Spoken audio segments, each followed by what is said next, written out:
একদিকে এসআইআর এর কাজের জন্য বিএলওরা তারা আজকে এসআইআর এর যে কিট অর্থাৎ এনুমারেশন ফর্ম সংগ্রহ করেছেন, অন্যদিকে এই এসআইআর নিয়ে সিএ নিয়ে রাজনৈতিক আক্রমণ, পাল্টা আক্রমণ চলছে। অভিষেক বন্দ্যোপাধ্যায় তিনি আবার হুঙ্কার দিয়ে বলছেন যে বিজেপির যে সিএ ক্যাম্প সেই প্রতারণার ফাঁদে কিন্তু পা দেবেন না। সেখানে অভিষেক বন্দ্যোপাধ্যায় আরো বলছেন অসমের মতো ডিটেনশন ক্যাম্পে নিয়ে যাবে। আর শুভেন্দু অধিকারী তিনি আবার পাল্টা চ্যালেঞ্জ ছুড়ে দিয়ে বলছেন এখনো পর্যন্ত 50,000-এর বেশি সিএ ক্যাম্পে আবেদন জমা পড়েছে, কাকে ডিটেনশন ক্যাম্পে নিয়ে যাওয়া হয়েছে সেরকম একজনেরও নাম বলুন, শুনুন। গতকাল একটা সাক্ষাৎকারে দেশের স্বরাষ্ট্রমন্ত্রী অমিত শাহ বলেছেন যারা ভারতবর্ষে জন্মায়নি তাদের ভারতবর্ষে ভোটাধিকার বা ভোট দেওয়ার কোন অধিকার নেই। তার যুক্তির নিরিখেই যদি আমি দেখি তাহলে বিজেপি নেতা লালকৃষ্ণ আদবানির ভোটাধিকার প্রয়োগ করার অধিকার নেই। লালকৃষ্ণ আদবানির জন্ম কোথায় হয়েছে? অমিত শাহর যুক্তি যদি আমি ধরি তাহলে শান্তনু ঠাকুরের ভোটাধিকার প্রয়োগ করার অধিকার নেই। যত মতুয়া ভাই বোনেরা আছে কারোর ভোট দেওয়ার অধিকার নেই। এটা আমি বলছি না, দেশের স্বরাষ্ট্রমন্ত্রী এবং বিজেপির প্রাক্তন সর্বভারতীয় সভাপতি অমিত শাহ বলছে। আমি অনুরোধ করব আপনাদের যে এরা যে সিএ ক্যাম্প করছে আপনাদের মাধ্যমে, এদের ফাঁদে কেউ পা দেবেন না।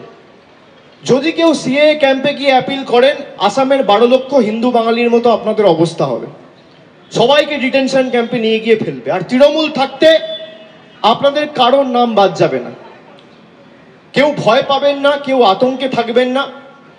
আমাদের কর্মীরা রাস্তায় নেমেছে, আগামীকাল থেকে বিএলএ-2রা বাড়ি বাড়ি যাবে।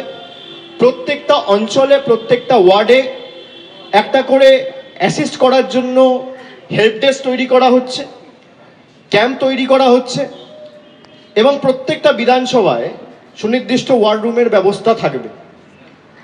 এমপিরা দায়িত্বে থাকবে এবং এমএলএরা দায়িত্বে থাকবে। এখনো পর্যন্ত 50,000-এর বেশি মানুষ আবেদন করেছে। প্রত্যেক দিন 10-15-20 হাজার করে মানুষ আবেদন করছে। আমি একটা নাম জানতে চাই, ওর কাছে নয়, ও ছোড়ার কাছে নয়, হেলিকপ্টারে ঘুরে ওর কাছে নয়। ডিটেনশন ক্যাম্পে গেছে একজনের নাম বলুন, আর ডিটেনশন ক্যাম্পের ঠিকানাটা বলুন। পাহেলগামে যে হিন্দুগুলোকে মেরেছে তার মধ্যে বিটান অধিকারী আছে যাদবপুরের।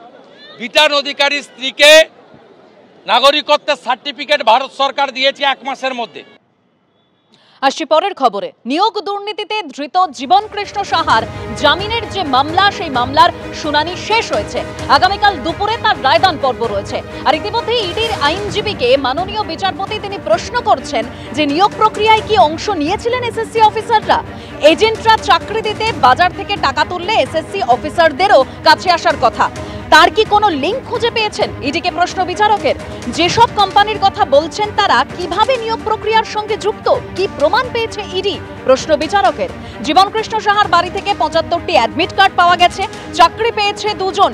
আদালতে দাবি ইডির আইনজীবী 75 জনের মধ্যে 2 জনের সন্ধান পেলেন, বাকি 73 জন কোথায়? প্রশ্ন করেছেন বিচারপতি। ইডির সাক্ষী অনুযায়ী 12 লক্ষ টাকার বিনিময়ে চাকরি দেন জীবনকৃষ্ণ সাহা, কিন্তু ওই ব্যক্তি 50,000 টাকা দেয়। পরে তিনি বলেছেন যোগ্যতা অনুযায়ী চাকরি পেয়েছেন। কিভাবে সম্ভব? ইডির আইনজীবীকে ফের প্রশ্ন বিচারকের। কাল সশরীরে নগর দায়রা আদালতে হাজির থাকবেন বড়ুয়ার তৃণমূল বিধায়ক।